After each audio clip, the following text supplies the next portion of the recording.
What's up, YouTube? Welcome back to I Slay Spina Bifida. Here on this channel, we slay all day. Today is Thursday, and I am going to be talking about how I overcame my fears of living on my own, especially by me being a disabled person. And plus, I am going to give tips on what to do when you are thinking about moving on your own, out on your own.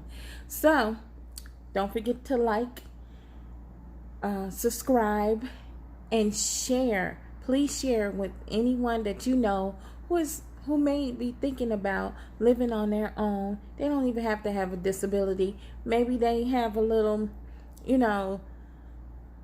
scaredness, nervousness, or whatever it is that you're trying to overcome. So, yeah, share with anybody that you know, and let's get started.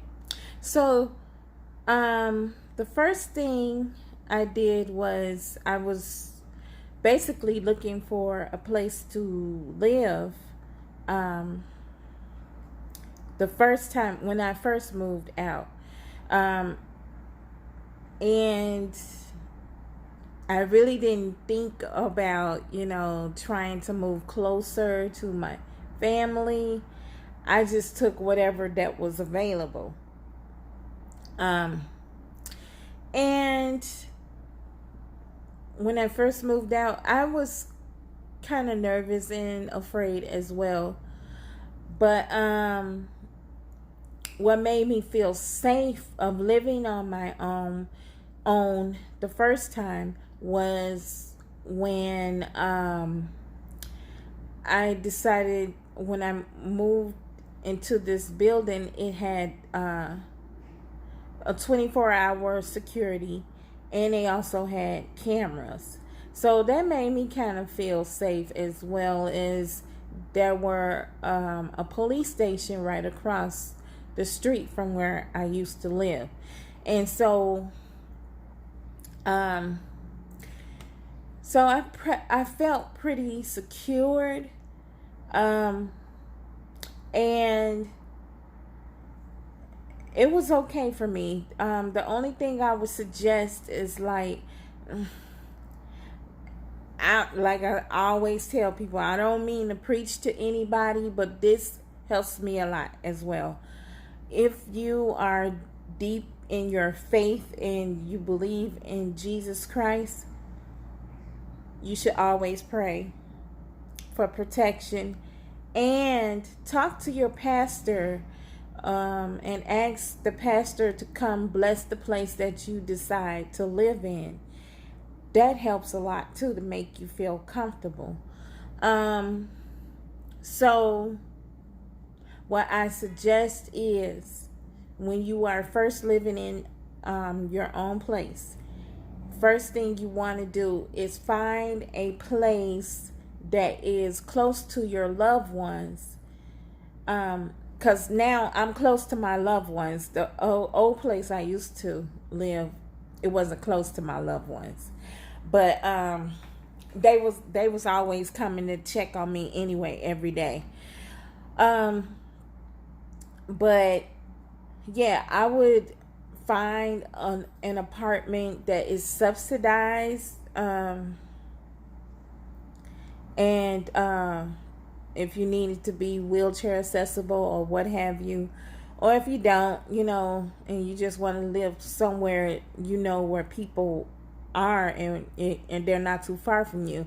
So I suggest to live somewhere close by to your relatives, your friends, and who you really trust, because I know nowadays people don't get along with their parents. Well, if you don't get along with your parents, then maybe you have a cousin or somebody that you really, really trust, and you can always depend on them to come by your house, or just to make sure that everything is cool. But that's one of the things that I've done the second time I moved out. Second time I moved, I made sure that someone, a relative, is close by me. And, you know, by me being in a nursing home, I had plenty of time to, talk to my family about, where I'm going to be moving. And I decided I wanted to stay in Oak Park. And just so happens, my oldest sister is 5 minutes away from me. So I feel safe. And I made sure that my dad came over here and anointed the house and, prayed over it. And we asked for protection and things like that. And the other thing is, make sure you should always have a phone, a cell phone. It don't have to be a landline phone because it's expensive these days. But have your phone with you at all times. And where I live, my building is secured, and the only way they can get in is by pressing a code on the intercom box, and it rings my phone, and I answer. And if it's somebody that I don't know, I don't let them in. And my method is, if you don't call me, you're not getting in. Period. That's just how it is. And I will also suggest, even though I haven't done this yet, but it's always good to have life alert for those who are disabled. Yeah, I used to think life alert was only for old people, but it's really not. It's for us too. But the reason why I haven't gotten life alert yet is because the landline is expensive, and I just don't have the money right now, because some of us are on fixed income. So you got your phone bill, you got your light bill.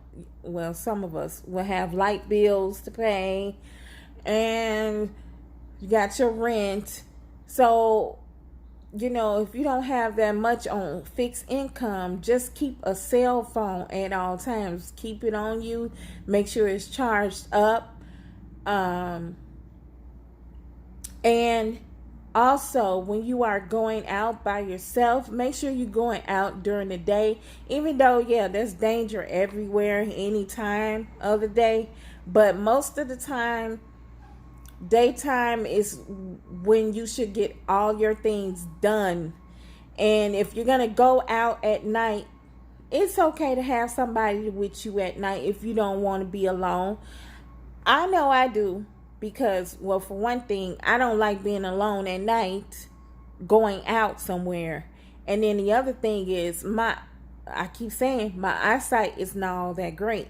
So the only time I would travel at night, if I know that where my destination, wherever I'm going, I know my family is going to be there. So when I'm returning home, usually my nephew would meet me at the house and make sure I get in safely and things like that. It's ways that you can,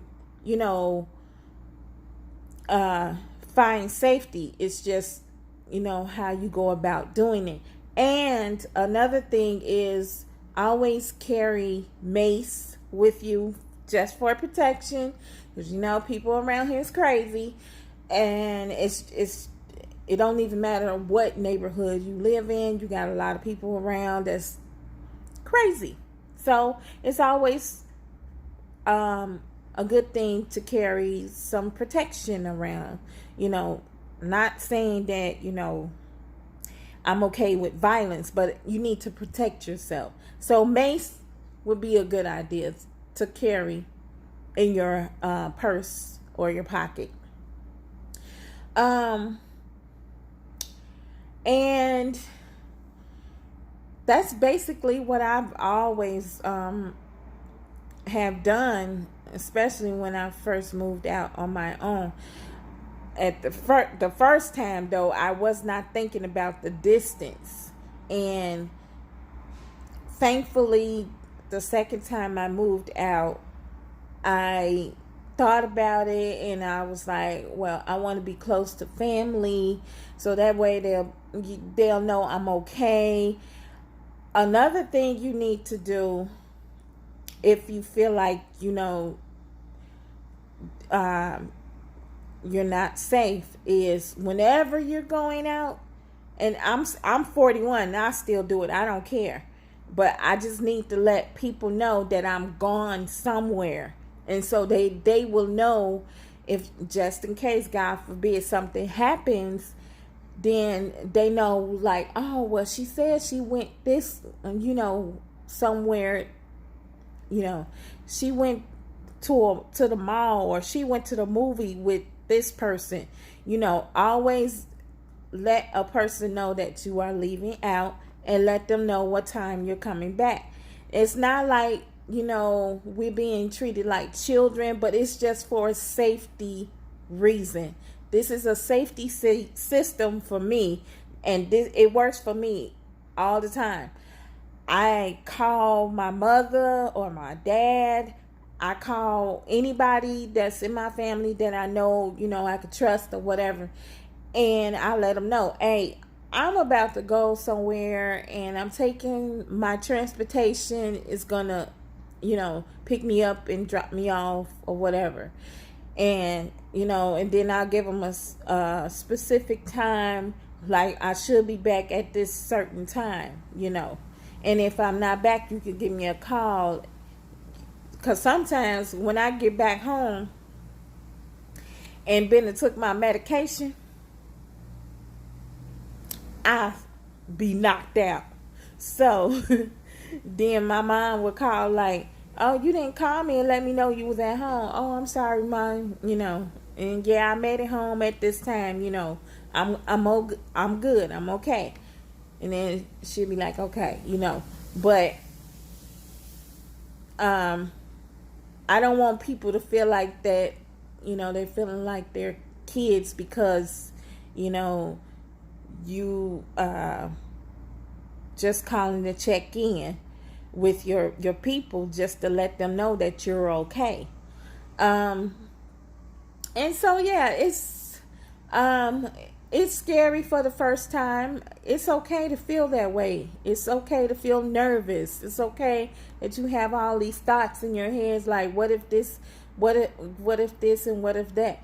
But make sure, if you feel like that, please make sure that you are living close by someone. Because like I was saying, my sister is 5 minutes away from me. My mom and my dad, their house is maybe 10 minutes away from where I live. And my brother and them, they way far, my brother and my other sister, but I still have their number, and whenever they're close in town, they'll come over and check on me, just as well as my nieces and my nephew. They'll come over and they'll call and see if I need anything, or if just to make sure everything is safe. So those are my suggestions to whoever wants to live or decide they want to live on their own. And day by day, it will get better. Afterwards, you won't even think about having fear of anything. Just like I said, it's okay to feel that way. And but once you get used to it, you won't even feel that way at all. I feel that maybe everybody may felt the way others are feeling when it comes to living on your own. Nervousness, there's fear, things like that. But it'll die down. But the first thing you may want to do, like I was saying, is find an apartment that is secured. And if you live by a police station, that's great too. That's awesome. Another thing I found out about this building was I think it's maybe 2 or 3 people here that are cops, or one of them is a retired cop. So that made me kind of feel secure. The building that I live in is some very nice tenant. I have very nice tenants, and they look after for me and things like that. But if you can't trust anybody in the building, just make sure that you're living closer to your relatives or somebody that you do trust, and knowing that if you don't want to stay there that night, you can call them and ask them to come over. Because I know I did that. I had my nephew to come spend the night. The first night I moved here after I came from the nursing home, because I was so used to crazy people. It was just too quiet for me at first. So that night, the same day I moved in, that same night he came and spent the night with me, and that made me feel secure. So yeah, these are the things that I believe that may help you for your first start. Also, if you're not knowledge about, if you don't know anything about housing programs, subsidized housing, I suggest that you look up on HUD, under HUD housings in whatever state you're living in. Look under HUD housing. For Chicago, look up, there's 2 things: HUD housings, and also look up Access Living. They always have listings of housings for people with disabilities and the elderly to look into for subsidized housing, because subsidized housing, they go by your income. So you won't have to worry about paying regular rent, which is like $1,000 for a 1-bedroom. You know what I'm saying? So look up on those things. Do your homework. What else am I going to say? Also, if you're not interested in having someone to do, like a total stranger, do anything like for housekeeping, caregiver, talk to your family and see if somebody in your family would help you out. Because I know I mentioned this in my other video, but I have 2 caregivers, and my nephew and my sister are my caregivers. So, and then my mom and dad, they'll come, when they're not working. They wear many hats anyway. They're parents, and my mom is working. My dad is working. My dad is a pastor. My mom is the first lady. So, I understand that, they can't always be here. But when they, have a break, they'll call me and say, hey, we're going to come over and stop by, see if you need anything. And then, it will take it from there. Also, look into neighborhood activities. Like here in Oak Park, they have movie night on Thursday. It's free. They have live band music at a bar. So, just look for, activities to do so that you won't be alone all the time. But yeah, and as far as at nighttime, what I do keep my mind off of things, I get into hobbies like I crochet, or now I found a new hobby and it's YouTube. So think of some things that you can do to keep your mind of, being afraid. And that's basically it. So guys, I'm going to end this vlog, but I'm going to say, don't forget to like, share, subscribe. Also, you guys, before I go, for those who wants to move out on your own, do it. You might like it. You might like the fact that you have your own place, because independency for me was a big deal. It really was. It was a big deal for me. And I love it. I enjoy every moment of it. So, strive for the independency. Slay it, okay? Slay it.